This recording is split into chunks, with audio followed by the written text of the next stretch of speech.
नमस्कार, बुलेटिन में आप सभी का स्वागत है और मैं हूं आपके साथ कल्याण झा। खबरों की शुरुआत करेंगे। रांची के मोहराबादी मैदान में धारा 144 लगाने के बाद से नगर निगम की टीम एक्शन में है। आज रांची नगर निगम की इन्फॉर्मेंस टीम मौके पर पहुंची और माइक से अनाउंसमेंट कर ठेला चालकों और को जगह खाली करने का निर्देश दिया।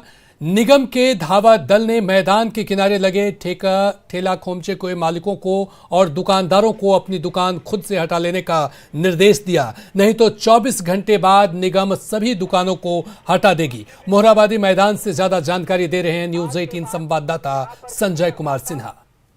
सूचित किया जा रहा है कि आज के बाद यहाँ पर किसी प्रकार का दुकान नहीं लगेगा, अतः सभी दुकानदारों को 24 घंटे के अंदर अपना ठेला खोमचा हटाने का सुनिश्चित करेंगे। ये जिला प्रशासन के द्वारा ये इसका जो अगला आदेश होगा उन्हीं के द्वारा प्रोमुलेट होगा कि कब लगेगा या नहीं लगेगा, उन्हीं के द्वारा निश्चित किया जाएगा। 24 घंटे के अंदर दुकान खुद नहीं हटेंगे तो कार्रवाई होगी। जी, हम लोग फिर रांची म्युनिसिपल कॉर्पोरेशन कार्रवाई करेगी उस पर। तो मोहराबादी मैदान में धारा 144 को लेकर लोगों की राय बटी हुई है। एक तरफ जहां लोग इसे सही बता रहे हैं, वहीं कुछ लोग सरकार के इस कदम को गलत भी बता रहे हैं। मोहराबादी मैदान में घटनास्थल पर ही लोगों से बात की न्यूज़ 18 संवाददाता संजय कुमार सिन्हा। रांची के मोहराबादी मैदान में गुरुवार को गैंगवार की घटना के बाद धारा 144 लगा दी गई है और धारा 144 के तहत अब रांची के मोहराबादी मैदान में तमाम चीज़ों पर अब प्रतिबंध लग चुका है। हम इस समय आपको दिखा रहे हैं कि जिस जगह पर गोलीबारी की घटना हुई थी, हम उसी जगह पर खड़े हैं।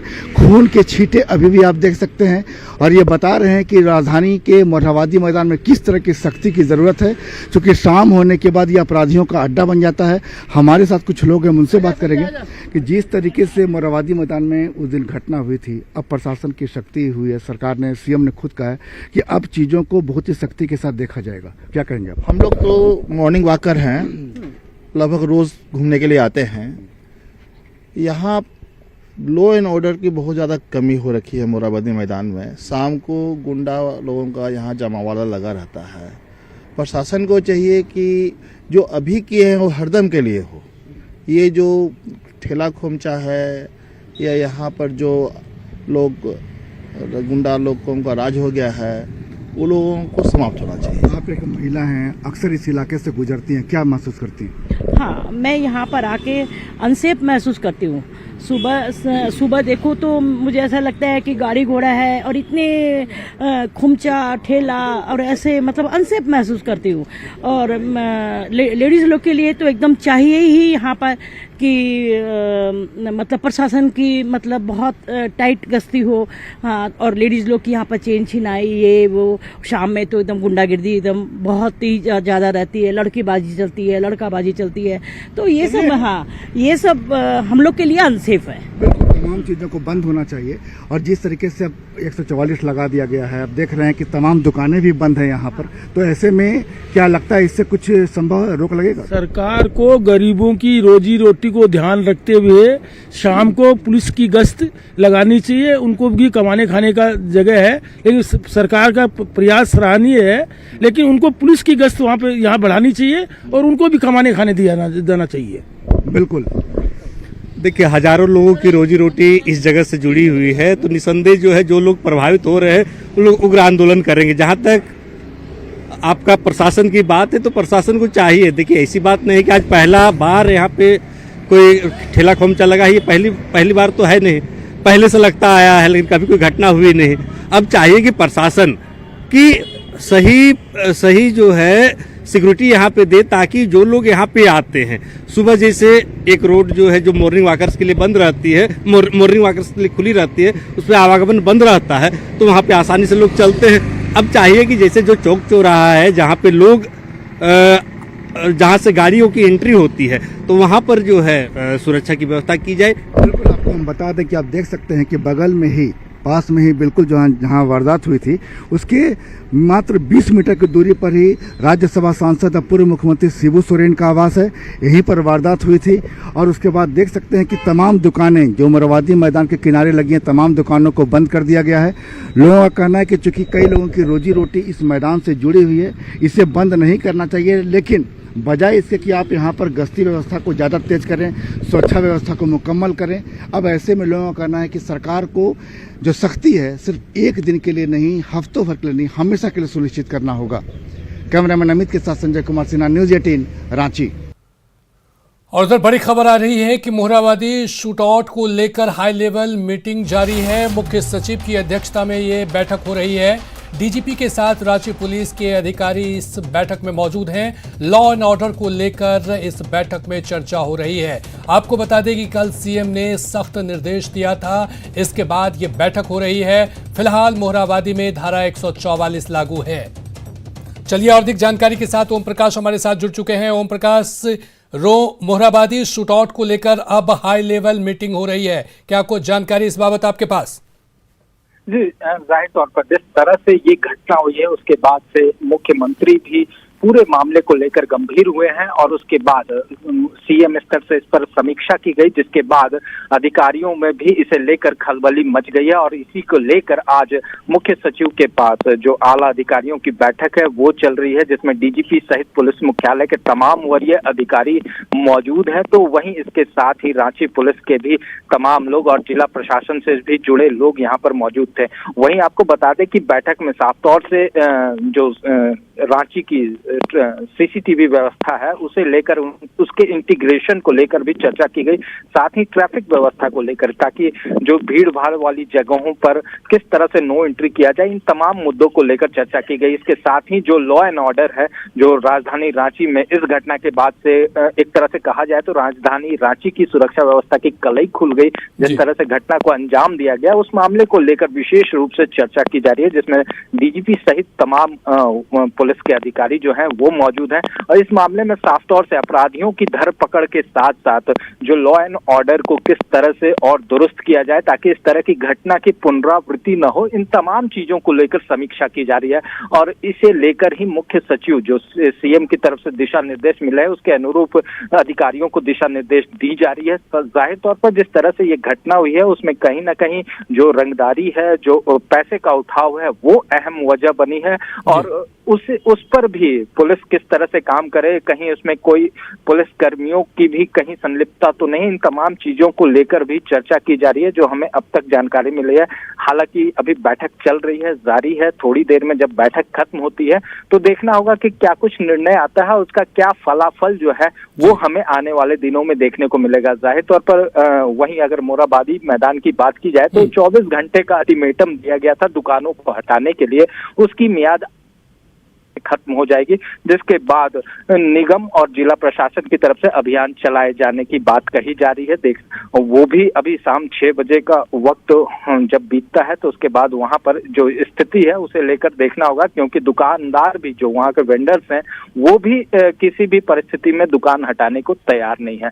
तो इन तमाम मुद्दों को लेकर यहाँ चर्चा मंथन चल रहा है। अब देखना होगा कि इसके बाद क्या कुछ निकल कर आता है, राजधानी की सुरक्षा व्यवस्था में क्या कुछ नई रणनीति बन पाती है। जी ओम प्रकाश, आप अपनी नजर बनाए रखिए इस बड़ी खबर पर, इस बैठक पर, और इस बैठक के बाद इस मंथन में क्या कुछ निकलता है, एक बड़ी खबर होगी।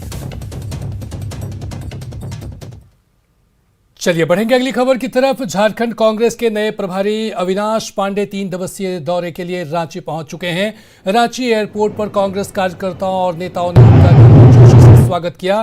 ढोल, नगाड़ा और पारंपरिक नृत्य के साथ नए प्रभारी को बिरसा मुंडा की धरती पर कांग्रेस ने झारखंडी जोहार पेश किया। इस दौरान नए प्रभारी को फूल और बुके देने के लिए कार्यकर्ता उत्साहित दिखे। पहली बार झारखंड पहुंचे अविनाश पांडे ने इस भव्य स्वागत के लिए कार्यकर्ताओं का आभार जताया और कहा कि कार्यकर्ताओं के साथ मिल बैठकर संगठन को मजबूत करने पर चर्चा करेंगे। सब स्वागत का मैं धन्यवाद करता हूं और आज कार्यकर्ताओं से मुलाकात होगी और हम फिर बात करेंगे।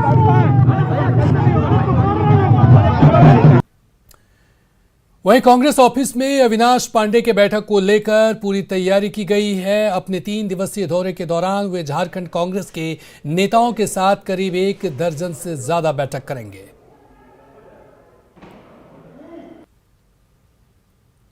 से लगातार कार्यकर्ताओं में उत्साह दिखाई दे रहा है। नए प्रभारी के जो अनुभव का लाभ हम सबको मिल सकेगा। उस आस में सारे जिलों से कार्यकर्ता आ रहे हैं। जिला अध्यक्षों की बैठक बुलाई गई है, उसमें जो ऑब्जर्वर्स थे जन जागरण के और जो सदस्यता के ऑब्जर्वर्स हैं, सब लोगों को इनवाइट किया गया है। सारे पूर्व सांसद, पूर्व विधायक, आदरणीय मंत्रीगण, आदरणीय जो पूर्व सांसद हैं, सभी लोग आ रहे हैं। तो निश्चित रूप से एक लोगों में उत्साह का माहौल है। हमारे जो संगठन के तमाम वरीय पदाधिकारी के साथ, वरिष्ठ कार्यकर्ताओं के साथ बैठक होगी और आने वाले दिन के लिए संगठन को कैसे मजबूत किया जाएगा, कैसे हमारा संगठन पूर्व की भांति गांव पंचायत में मजबूत हो, बूथ स्तर तक पहुंचे, ताकि 2024 की जो लड़ाई है, ये लड़ाई को जीता जा सके। और अगली खबर पाकुड़ से है। पाकुड़ में चाचा ने अपने नाबालिग भतीजी और भतीजे की निर्मम हत्या कर दी। हत्या के बाद आरोपी ने दोनों के एक एक आंख भी निकाल लिए। मामले की जानकारी पर पुलिस मौके पर पहुंची और शव को कब्जे में लिया। परिजनों की शिकायत पर पुलिस ने मामले की जांच की और आरोपी के माता पिता और भाई को हिरासत में लिया। दरअसल शुक्रवार की शाम को लगभग 6 बजे दोनों बच्चों को उसके चाचा के साथ देखा गया था। वे उसे अपने घर ले जा रहे थे। दोनों जब रात में घर नहीं लौटे तब परिजनों को शक हुआ। तब खोजबीन की गई और दोनों बच्चों का शव बरामद हुआ। पुलिस घटना को आपसी विवाद मान रही है, लेकिन हर एक एंगल से जांच जारी है। इस केस का खुलासा के लिए एसडीपीओ महेशपुर में नेतृत्व में एक एसआईटी का गठन किया गया और टीम तुरंत इन्वेस्टिगेशन शुरू कर दी। हम लोग एविडेंस कलेक्ट करने के लिए, साइंटिफिक एविडेंस कलेक्ट करने के लिए हम लोग दुमका से डॉग स्क्वाड को भी बुलाया गया। अब जब हम लोग इन्वेस्टिगेशन शुरू किया, बच्चा का परिजन लोगों का कहना है कि उनका परिजन गोतिया लोगों से जमीन का विवाद चल रहा था। तो उन लोगों पर अपना शक व्यक्त करते हुए एक एफआईआर रजिस्टर किया और हम लोगों को जो प्राइमरी इन्वेस्टिगेशन में जो एविडेंस मिला है उसके आधार पर हम 3 आदमी को अभी हिरासत में ले लिया है। इन लोगों से भी पूछताछ कर रहा है। उधर गोड्डा के गोरसंडा में हादसे की लाइव तस्वीर सामने आई है। दरअसल एक तेज रफ्तार बाइक सवार अपना नियंत्रण खो दिया, जिसकी वजह से यह हादसा हुआ। हालांकि हादसे में बाइक सवार को हल्की चोट आई और वो बाल बाल बच गया। ना कोई मिस्टेक किया ना कुछ ना, वो जो गड्ढा जो नहीं दिखाई दे आपकी ना कोई इसको मिस्टेक। साहिबगंज के राजमहल में पहाड़ी से घिरे गांव में बिजली पहुंचाने के लिए सोलर एनर्जी का सहारा लिया जा रहा है। झारखंड के ये वैसे गांव है जहां ग्रिड के माध्यम से बिजली पहुंचाना संभव नहीं हो पा रहा है। राजमहल के 56 ऐसे गांव हैं जहां बिजली पहुंचाने के लिए सोलर स्टैंड एलोन सिस्टम का सहारा लिया जा रहा है। अभी तक 23 गांव में सोलर सिस्टम में बिजली पहुंचाई गई है, जबकि बाकी बचे गांव में युद्ध स्तर पर काम चल रहा है। लगभग 56 गांव के टोलों को विद्युतीकृत करना है, जिसमें से 20 गांव के टोलों का विद्युतीकृत किया जा चुका है, जो जानकारी हमको प्राप्त हुई है। और जानकारी है कि बाकी 20 और 23 टोलों की हो गई है और जो बाकी बचे हैं रेस्ट 33 टोले, उनका भी विद्युतीकृत होना है। तो उसकी जैसी जानकारी मेरे को प्राप्त होगी कि मैं आपको जानकारी दे दूँगा। उधर गढ़वा में बीपीएल परिवारों को मिलने वाले सौभाग्य योजना में गड़बड़ी का मामला सामने आया है। गांव में इस योजना के तहत मुफ्त बिजली देना है, लेकिन बिजली विभाग की तरफ से लोगों से पैसे लिए गए और बिजली भी नहीं दी गई। ताज्जुब की बात यह है कि बिना बिजली कनेक्शन के ही लोगों के घर बिजली बिल भी पहुंच गए। जब इस बात की शिकायत लोगों से की गई तो अधिकारियों से की गई तो वो पल्ला झाड़ते नजर आए। जो आए, जो भी ठेकेदार के आदमी, उन लोग ने हम लोग से पूछा कि कनेक्शन कराना है। हम लोग आधार कार्ड सब चीज़ दिए। उसके बाद उन लोग ऐसी गाड़ के चल गया, कनेक्शन भी नहीं हुआ और उन लोग पैसा भी कुछ मांग रहा था, 150 लिया और चला गया। हमारा कनेक्शन चालू नहीं था, बिल निकल गए। का है कितना के बिल निकलल? लड़की के देख गए, हम नहीं जान, नहीं नहीं रही घरे कनेक्शन नहीं भइल, नहीं कनेक्शन नहीं भइल, खाली मेले भरी अभी। सर बिजली लगाया गया है, पैसा लेकर के। कितना लिया था? वो 200 रुपये लिया है। और दूसरे में कि उसमें कनेक्शन नहीं किया गया है, उसके बाद बिल भी भेज दिया गया है। घर में कनेक्शन है बिजली का?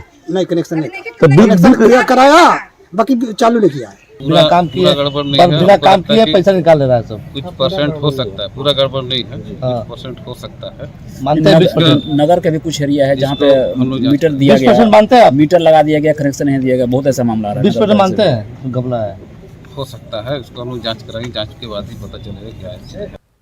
उधर खरमास के बाद लगन आते ही सोने चांदी का बाजार एक बार फिर मुस्कुराने लगा है। कल तक जिस गोल्ड से लोगों ने दूरी बना रखी थी, आज उसी सोने का रंग लोगों को खूब पसंद आ रहा है।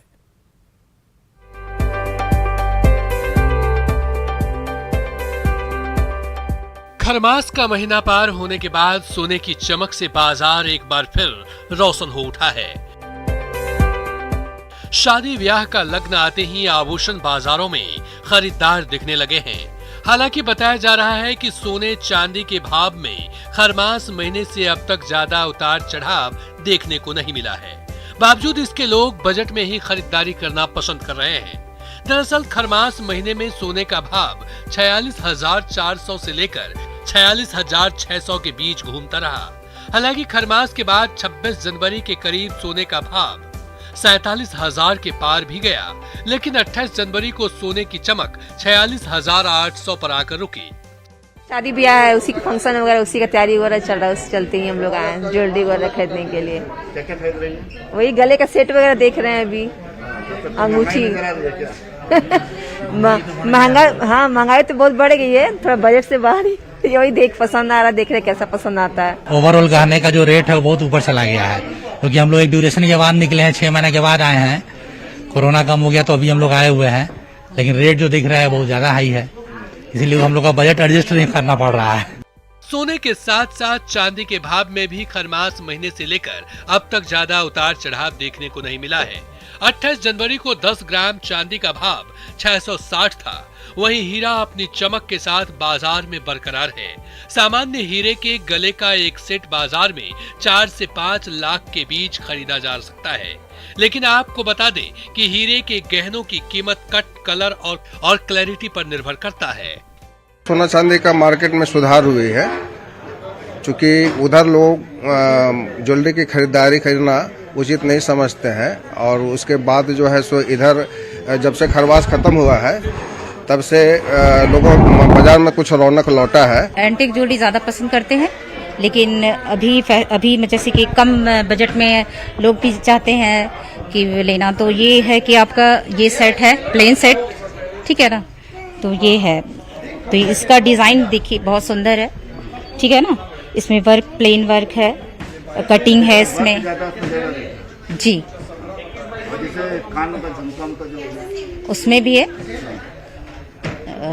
डिजाइन पे होता है सर, जैसे डिजाइन है, जैसे एंटिक में थोड़ा सा उसका ज्यादा होता है प्राइस, और ये सब में थोड़ा सा कम होता है।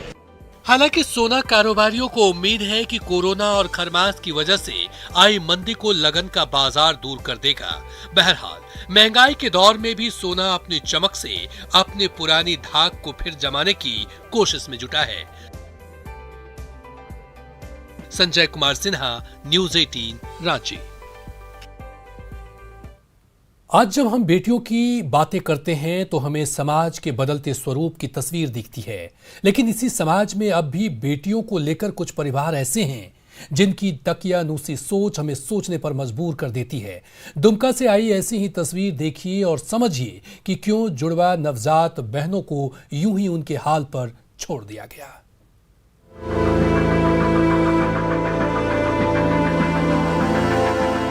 पीले कपड़ों में इन दोनों के गोद में इन 2 बच्चियों को देखिए। आप सोच रहे होंगे कि ये दोनों बच्चियां अपने माँ बाप की गोद में हैं, तो ये सोचना गलत है। ये तो नवजात जुड़वा बहनें हैं जो अपने हाल पर छोड़ दी गई हैं अपनों के द्वारा। जी सही सुन रहे हैं आप, ये दोनों नवजात बच्चियां अभागी मान ली गई, तभी तो मां के निधन के बाद पिता ने इन्हें छोड़ दिया और फरार हो गए। तस्वीरें दुमका के बासुकीनाथ इलाके की हैं, जहां रेफरल अस्पताल के पास किराए के मकान में सुभाष नाम का मजदूर अपनी पत्नी के साथ किराए के मकान में रहता था, लेकिन पत्नी ने इन 2 जुड़वा बच्चियों को जन्म दिया और प्रसव पीड़ा से उसकी मौत हो गई। पत्थर दिल सुभाष ने पत्नी के शव का न तो अंतिम संस्कार किया, न ही अपनी दोनों बेटियों को ही अपनाया। पत्नी के शव के साथ ही इन 2 बच्चियों को अस्पताल में छोड़कर ही फरार हो गया। कि इसके पिताजी का नाम सुभाष सिंह है और जो डेथ की उसका चिंता दिल नाम था। रेफरल अस्पताल से जब इसकी सूचना सुभाष के मकान मालिक तक पहुंचाई गई तो ये सारा सच सामने आ गया। मकान मालिक अपनी पत्नी के साथ इन दोनों बच्चियों को लेकर पहुंच गए चाइल्ड वेलफेयर कमेटी के पास और फिर दोनों बच्चियों को बाल कल्याण समिति के पास पहुंचा दिया गया। एक बासुकीनाथ के पास जो है एक किराए मकान में एक दंपति थे, उन्हें 2 जुड़वा बच्ची हुई थी। तो बच्ची की माँ की मृत्यु हो जाने के बाद पिता जो है माँ का लाश को रखकर वहां से चले गए, भाग गए। उसके बाद दोनों बच्ची को उस मकान के मालकिन द्वारा उसको देखरेख शुरू किया गया और अभी तक उसको जो है कोई परिजन उसको लेने के बच्चे को नहीं आए हैं। अगर नहीं आते हैं तो इसको हम लोग एडॉप्शन में डाल देंगे।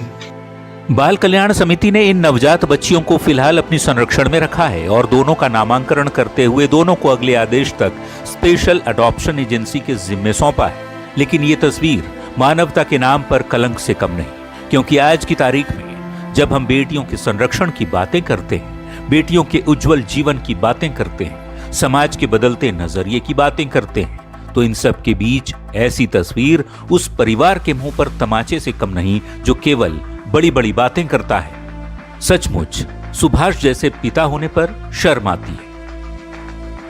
नितेश कुमार, न्यूज़ 18, दुमका। राजधानी रांची की साफ सफाई इन दिनों भगवान भरोसे चल रही है। राजधानी की साफ सफाई की व्यवस्था जिन 2 आउटसोर्सिंग कंपनियों को सौंपी गई है, उनमें सीडीसी कंपनी के सफाई कर्मियों को पिछले 2 महीने से वेतन का भुगतान नहीं किया गया है, जिसके विरोध में सफाई कर्मियों ने शुक्रवार और शनिवार की सुबह रांची के नगर निगम क्षेत्र में कूड़े का उठाव नहीं किया। वहीं सीडीसी कंपनी के प्रोजेक्ट मैनेजर ने बताया कि निगम की ओर से जनवरी से अब तक मात्र 43 लाख का ही भुगतान किया गया है, जबकि निगम के अनुसार एक घर पर 25 का उठाव चार्ज का भुगतान निगम की ओर से सीडीसी कंपनी को किया जाता है। राजधानी रांची में करीब 2.5 लाख घरों में हर दिन कूड़े का उठाव होता है। ऐसे में आप समझ सकते हैं कि आउटसोर्सिंग कंपनियों को करोड़ों रुपए का भुगतान निगम की ओर से किया जाता है, बावजूद इसके राजधानी में सफाई की हालत क्या है।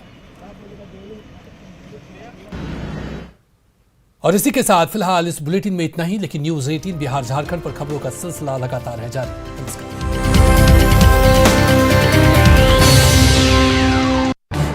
इस न्यूज हेडलाइंस के प्रायोजक पेट सफा